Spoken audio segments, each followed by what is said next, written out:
Hello guys, welcome back again. Into this video, I would like to tell you that on my Instagram timeline, there's a video of a place, a temple that looks so cool. So I wanna go there, but to make sure that I'm not lose the direction to there, I will try to save the direction to the place on my Google Maps.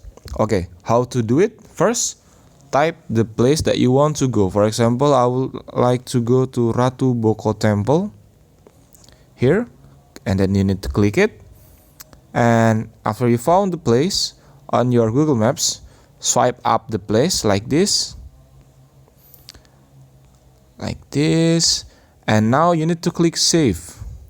And for example, I would like to add it to want to go place like this. Just click the square box here and click it, and after that you need to click done.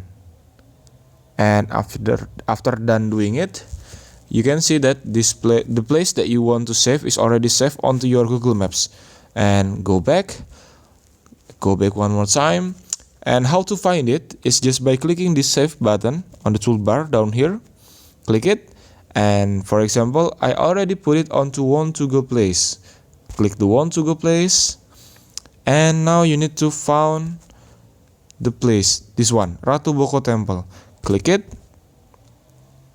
and click direction, and now you will never lose the direction to a place that you want to go just using the Google Maps. And thank you for watching. Don't forget to like, comment, and subscribe.